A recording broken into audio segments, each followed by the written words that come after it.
semuanya, pada kesempatan ini saya akan membahas bagaimana efisiensi alokasi sumber daya dalam perekonomian dapat dipahami melalui teori keseimbangan umum dan model Computable General Equilibrium atau yang disebut CGE.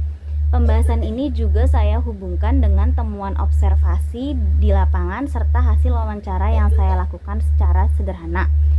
Dalam ilmu ekonomi, efisiensi terjadi ketika sumber daya seperti tenaga kerja, modal, dan bahan baku digunakan pada tempat yang paling produktif. Namun kenyataannya, perekonomian tidak pernah berdiri sendiri. Satu sektor terhubung dengan sektor lainnya. Karena itu, para ekonomi menggunakan model CGE untuk melihat gambaran perekonomian secara menyeluruh.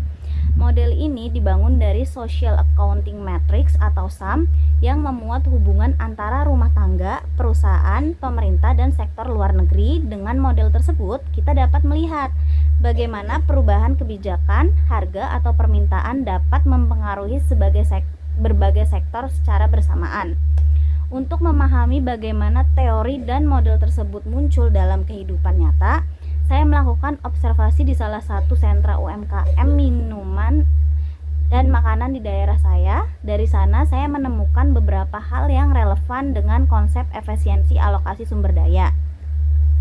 Yang pertama itu, pelaku usaha sering mengganti pemasok ketika harga bahan baku berfluktuasi. Misalnya ketika harga gula atau susu naik, mereka mencari pemasok alternatif atau menurunkan jumlah produksi. Hal ini menunjukkan bagaimana perubahan harga mempengaruhi keputusan produksi, sama seperti dalam simulasi CGE.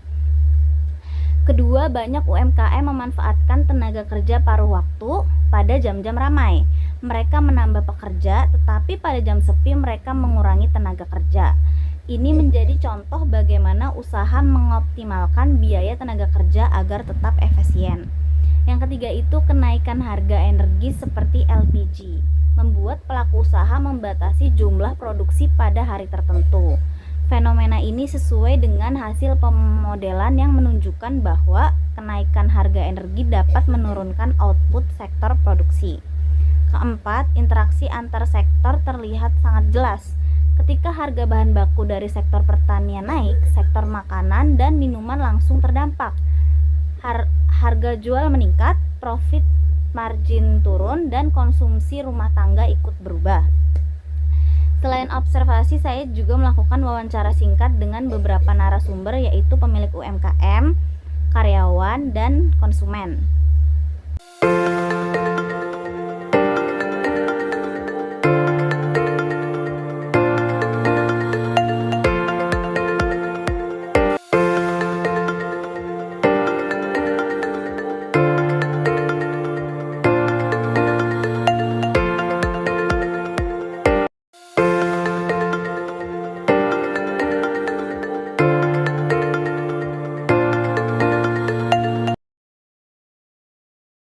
Pemilik UMKM mengatakan bahwa tantangan terbesar muncul ketika harga bahan baku naik.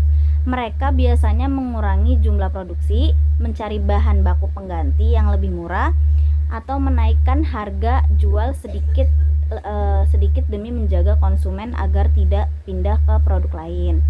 Nah, ini menggambarkan mekanisme substitusi input yang juga digunakan dalam model CGE. Dari sisi tenaga kerja, seorang karyawan paruh waktu menjelaskan bahwa jadwal kerja mereka sangat bergantung pada kondisi penjualan. Jika ramai, mereka lebih sering bekerja, namun ketika sepi, jam kerja dikurangi. Ini menggambarkan bagaimana faktor tenaga kerja beradaptasi dengan output produksi. Sementara itu, seorang konsumen mengatakan bahwa ia menerima kenaikan harga kecil, tetapi jika kenaikan terlalu besar, ia memilih membeli produk lain atau mengurangi frekuensi pembelian. Hal ini memperlihatkan bahwa elastisitas permintaan, yakni konsumen menyesuaikan diri terhadap perubahan harga.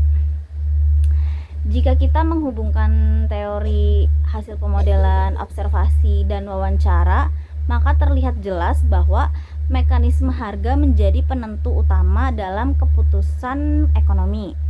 Pelaku usaha menyesuaikan produksi rumah, harga menyesuaikan dengan konsumsi, dan perubahan satu sektor memberikan dampak berantai kepada sektor lainnya. Semua ini selaras dengan prinsip keseimbangan umum, di mana perekonomian kita itu bergerak menuju kondisi efisien ketika setiap pelaku merespon perubahan dengan rasional. Dari keseluruhan proses ini dapat disimpulkan bahwa efisiensi alokasi sumber daya bukan hanya abstrak dalam ekonomi, ia benar-benar dapat melihat aktivitas sehari-hari, khususnya dalam UMKM yang sangat sensitif terhadap perubahan harga dan biaya produksi. Nah, model CGE ini membantu memperjelas hubungan antar sektor sehingga kebijakan pemerintah dapat dianalisis secara lebih komprehensif. Semoga penjelasan ini membantu memberikan gambaran yang utuh mengenai teori ekonomi, model analisis, dan temuan lapangan yang saling terhubung. Terima kasih sudah menyimak.